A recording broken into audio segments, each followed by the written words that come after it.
Hi friends, welcome back. So এখন দেখবো একটা বাংলা সিনেমা শাস্ত্রী, তার অফিসিয়াল ট্রেলার। মানে এতে কি বলবো, আমি প্রচুর বড় বড় অ্যাক্টর অ্যাক্ট্রেস আছে। তো প্রথমে মহাগুরু মিঠুন চক্রবর্তী আছেন, তারপরে দেবশ্রী রয়, সোম চক্রবর্তী, শাশ্বত চ্যাটার্জি, একের পর এক বড় বড় অ্যাক্টর।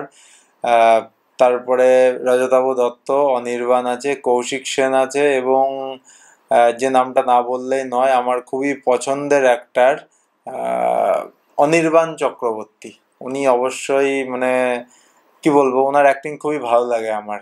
তোমাদের কেমন লাগে কমেন্ট সেকশনে অবশ্যই কমেন্ট করো। তো চলো এটা দেখে নিই।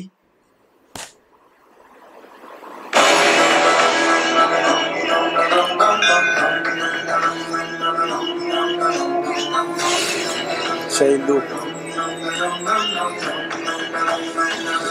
বুড়ো বয়সে কাঁপিয়ে দিচ্ছে। আমাদের লাইফে টেনশন নেই, শুধু টেনশনই টেনশন। ভগবানের সব গোটা সিস্টেম আছে। অনেকদিন বাদ এ তো কাকে এগিয়ে নিল? ওটা ভগবান উপর থেকে তোকে ইশারা করছে। 10 লাখ কি লেখা ছিল? সিঙ্গম 10 লাখ। আচ্ছা, তাও ভালো, ডেয়ার লটারি, কিন্তু দামটা 6 টাকায় রেখেছে। ভালো জ্যোতিষ পেতাম রে। খরচটাকে নেয়নি 6 টাকায় 1 কোটি। 6 মানে 6টা 6 মেরেছিল।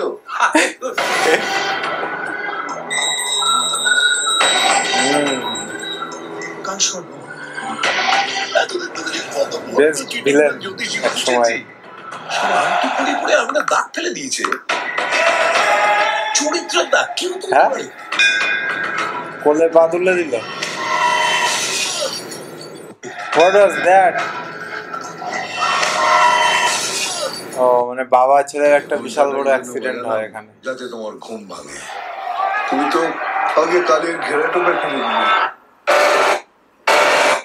ও আমার নাম সৈকত মজুমদার, প্রফেশন সোহম, অ্যাস্ট্রোফিজিসিস্ট। যেখানে বিক্রম পৌঁছে গেছে চাঁদে, সেখানে এখনো নাকি আমাদেরকে বিশ্বাস করতে হয় যে গ্রহ নক্ষত্র আমাদেরকে কন্ট্রোল করছে। ও মাই গড, মনে আছে?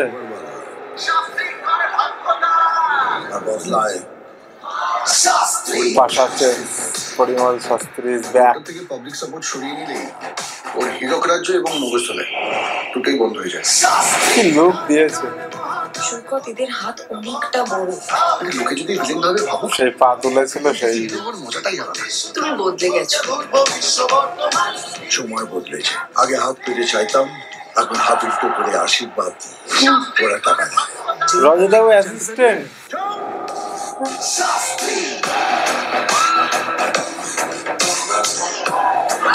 কাঞ্চনও আছে। আপনারও একদিন বিসর্জন হবে, ডাকদোল থাকবে, কিন্তু কাঞ্চনকে কেমন নিয়েছে রে? দিনক্ষণ গ্রহ নক্ষত্র তুমি ঠিক করো। ময়দান শাস্ত্রী আসছে।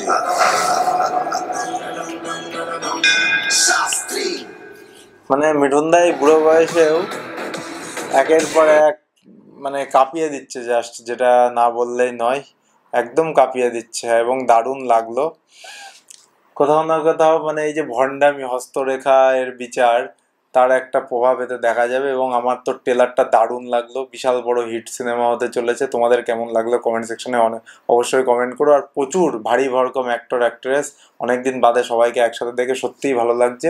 দারুণ স্টোরি লাইন, যেমন অ্যাক্টিং তেমন তেমন একটা যেন সব কিছুর মিক্স আপে দারুণ লাগছে। এই যে মানে থিওরি আর বিশ্বাসের যে একটা কম্বিনেশন ফাইট এই মুভিতে হবে, সেটাই দেখার জন্য এই সিনেমাটা অবশ্যই দেখতে হবে। মানে মানুষের বিশ্বাসের সাথে সায়েন্স এই দুটোর কোথায় মিল এবং অমিল, সেটা এখানে দেখানো হবে। এবং একটা বিশাল মেসেজ থাকবে এখানে। তো বিভিন্ন শাস্ত্রীদের মুখোশ এখানে খুলবে, যারা ভণ্ডামি করে পাথর বেচে প্রচুর পয়সা ইনকাম করে, মানে মানুষকে বোকা বানায়, মানুষের দুর্বলতা নিয়ে খেলা করে। তেমনই সেই মিঠুনদা ধাক্কা খেতে খেতে সবাইকে সেটাই দেখাবে, বাস্তবে শাস্ত্রীরা আসলে কেমন। তো এই মেসেজ দেখার জন্য এই সিনেমাটা অবশ্যই দেখো, আমি তো দেখবো। আর মিঠুনদার এই লুক দারুণ লাগছে, দারুণ অসম। সেই ভিডিওতে এই পর্যন্তই। তোমাদের কেমন লাগলো কমেন্ট সেকশনে অবশ্যই কমেন্ট করো। আবার পরের ভিডিওতে দেখা হবে। বাই।